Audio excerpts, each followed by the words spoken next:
বর্তমান বিশ্বে ইনস্টাগ্রাম অ্যাকাউন্টে কার ফলোয়ার সংখ্যা কত সেটি দিয়ে সাধারণত তারকাদের কার জনপ্রিয়তা কতটা সেটি নির্ধারণ করা হয়। চলুন জেনে নেওয়া যাক স্যাকনিলকের দেয়া তথ্য মতে ইনস্টাগ্রামে সর্বশেষ সবচেয়ে বেশি অনুসারী কার কত। এবছরও ইনস্টাগ্রামে অনুসারী সংখ্যার শীর্ষে আছে পর্তুগিজ ফুটবলার ক্রিস্টিয়ানো রোনালদোর অ্যাকাউন্টটি।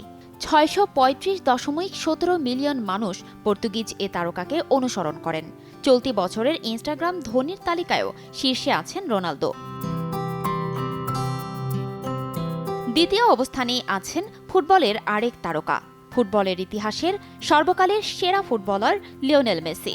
ইনস্টাগ্রামে শীর্ষ অনুসারীর তালিকায় দ্বিতীয় অবস্থানে আছেন কিংবদন্তি এ ফুটবলার। ইনস্টাতে তার অনুসারী সংখ্যা 504.89 মিলিয়ন।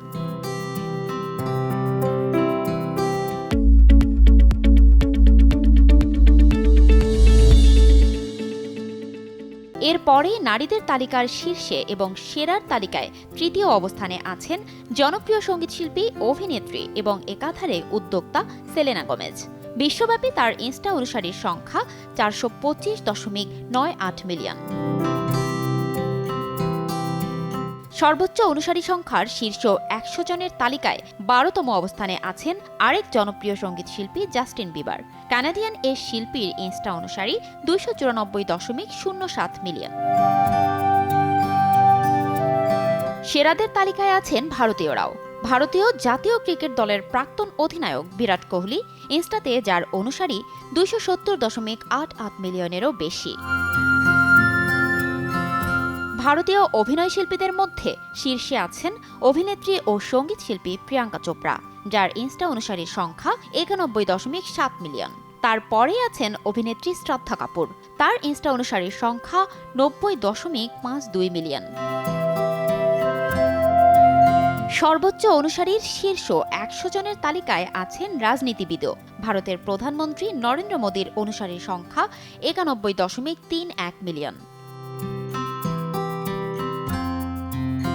শীর্ষ 100 এর তালিকায় আছে দক্ষিণ কোরিয়ার জনপ্রিয় পপ গানের দল বিটিএসও।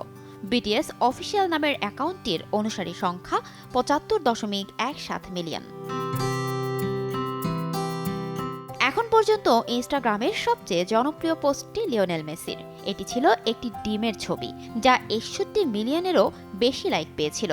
2021 সালে এটি পোস্ট করেছিলেন তিনি। প্রতিনিয়ত বিশ্বজুড়ে ইনস্টাগ্রামের জনপ্রিয়তা বাড়ছেই। 2024 সালের জানুয়ারি পর্যন্ত ব্যবহারকারীর সংখ্যার দিক থেকে শীর্ষে ভারত। এই সময় পর্যন্ত ফেসবুক, ইউটিউব এবং হোয়াটসঅ্যাপের পর ইনস্টাগ্রামই বিশ্বের চতুর্থ জনপ্রিয় সামাজিক নেটওয়ার্ক। ফারজানা লিনা, সময় সংবাদ, ঢাকা।